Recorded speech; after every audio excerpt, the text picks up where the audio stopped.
All right, Nirmal Jain joins us on this conversation. Nirmal, it's a decisive government in the making. What did you make of it? How do you read the market reaction? Market reaction we have seen is very positive, and I think there are quite a few people who still have a feeling of being left out amongst individual investors as well as funds. So I think corrections will be shorter and markets will. So we are in a bull market where we'll see corrective phases, but the underlying trend is upward. How much more of an upside, Nirmal, do you see now at least on the event? The event is now behind us.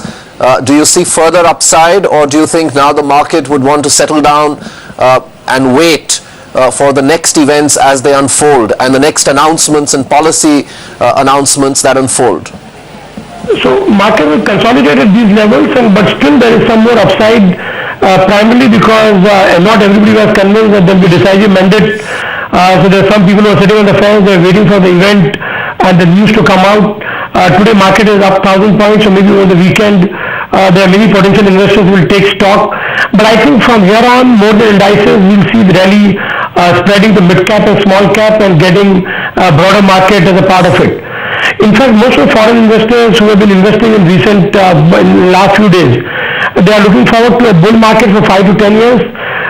We have seen that a decisive or a government which is corruption-free and efficient. What can it do? We have seen that in China. We have seen that in other Asian countries. So people are looking forward to a long-term growth trend. So if India can grow at a very high rate of 7, 8% or 9% for 10 years, country will look very different 10 years down the line. So I think many people, the long-term investors, that at least a few of them I would know, they are betting not for the quick gain immediately after the after the election results, but they are looking forward to a complete transformation of the economy over the next 5 years. Swati Piramal also joins us on this conversation. Swati, many thanks for joining us on Bloomberg. Is that what you're betting on as well? A complete transformation in the economy? What do you think the new government should be doing? So I think it's a mood of great joy, like the color of my sari. I think the mood is the mood is positive, it's transformational. It's with great hope that we look forward to change, to a new economic future where our people will have jobs, our people will have water, our people will have development. It's a tall order, so yes, I am hopeful, at the same time a little worried that Modi will be able to take on all these challenges. But I know that every person on the street voted for him. The tea boy, the driver, the taxi wala, everybody has voted for Modi Sarkar. So our hopes rest in him, our hopes rest in our new leader, and really it's a transformative process. Nirmal, from a market point of view again, and the point that Swati made as well, isn't there a bit too much of a burden of expectation that he's coming in with? I think there are both things. One is the expectations are too much, and on the other hand there are quite a few low-hanging fruits also. Because there are quite a few things which can be quickly fixed, and things will look positive, and the positive and the virtuous cycle can set in. Because the last 3 years, the earlier government almost became completely non-functional, and therefore few things can be set right very quickly, and that can set the positive tone. See, what is important, and I think what people of India have voted for is meritocracy. They've seen how Gujarat has performed. Is not the growth or the rich man in the stock market. If you look at Gujarat model, then it has been inclusive growth because agriculture has grown at 10% per annum for 10 years, which has been unprecedented in any state or anywhere probably in the world also. So I think people have great expectations, no doubt about it. But at the same time, there are few low-hanging fruits that can set the mood positive, and then the virtuous cycle can set in. What can the new government, Swati, what can the new government do that can get back corporate confidence? What can make the corporates go ahead and start investing in fresh projects? So, I'd like to mention a point made earlier about whether he can do this or not. And our plant in Gujarat, for example, we never paid a rupee for any sort of bribe or corrupt deal. And that is what Modi can do. What does he stand for? And really making a policy and living up to it. He mentioned so many policies which he said, I made the policy, I made it efficient, I made it corruption free, and I made it so that everybody can follow it regardless of whoever it is. So this policy paralysis that we've had for the last 5 years, I think, will just go away, and just even those steps will really create a very positive climate for the country. Really, for example, in pharmaceuticals, for 5 years we grew at 20%. In the last 2 years, it's minus 2%. No one was investing in new factories. No one was investing in R&D. The reverse brain drain which was happening stopped completely. And so we had a paralysis of everything. And so really everyone is looking forward to even a policy change which creates a positive climate, an upward economic spiral, if you will. Dipen Seth, head of institutional research at HDFC Securities, also joins us on this conversation. Dipen, the markets have given a thumbs up to a possible formation or to the formation of the NDA government. Were you surprised at at how much the markets have rallied today?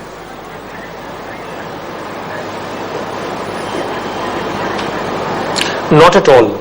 As a matter of fact, I would say that this is something that we have been talking about for a while, that typically when a swing occurs, the swing will be underestimated by opinion polls, by popular evidence and so on, and that is exactly what is playing out. As a matter of fact, as recently as yesterday, we published a little note in which we laid out 3 possible scenarios. One wasn't so encouraging, one was more or less around consensus, and one was a little beyond consensus. And I must confess that even the little beyond consensus number that we talked about in our note, which is that the NDA should it go above 270, we see a beta rally play out. Now I think we are close to the 300 number here, and who knows, we might see about 260, 270 for the BJP, at least on the basis of the leads that have come in so far. So that is the scenario that is playing out, and I think we should see a little bit of a beta blowout from here on. Dipen, doesn't it worry you about the valuations of some of these stocks? Leave alone the index for a moment. Do you believe? Let's look at it 1 week from now. The euphoria is over. Yes, the elections are behind us. Do you feel that some of these stocks are in the overbought zone?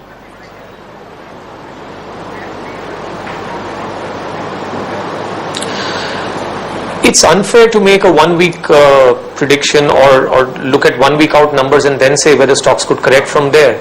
If you ask me what's going to happen to a stock like L&T over the next 1 year or so, I can tell you with very reasonable confidence that it should be higher, because this is one stock where order inflows haven't stopped coming in, but execution has lagged, margins have lagged. This company, in fact, to pick up on execution and posting revenues, it has aggressively looked outside of the country to add to its order book, and all of that is going to change if even part of the promise that the BJP brings to the table is to play out.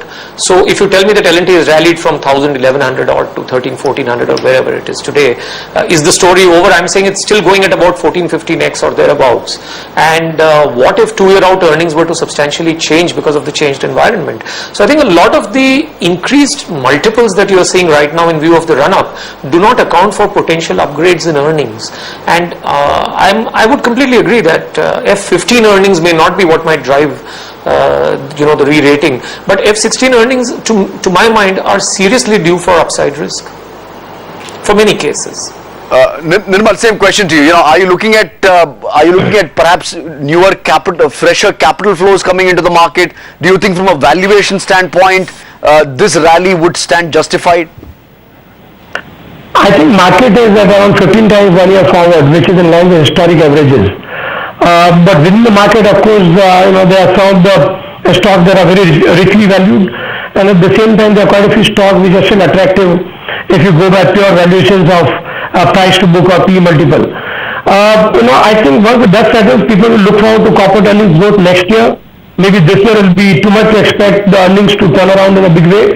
But the market always takes into cognizance, the future. So I think there is still a lot of steam left. Is not the broader is not the indices, but I think rally can spread to mid cap, small cap, and a much broader market.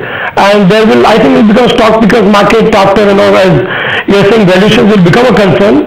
But if you look at broader market valuations, they're still not I would say they're still closer to averages, historical averages. So the pendulum can swing to optimism. So there's a lot of ways still can be crossed over. I mean, of course, these all depend on many other things, including global factors. Who is the new finance minister? What kind of policies they announce? How's the budget? But broadly, it looks like that we're in a bull market, and the market can rally from here also. Rajiv Kumar and Prem Shankar Jha also join in on this conversation. Gentlemen, many thanks for joining us indeed. Rajiv, you know, you've been saying this for a while now that we are looking at a transformation of the political and economic landscape. Do you stand vindicated about what's going on?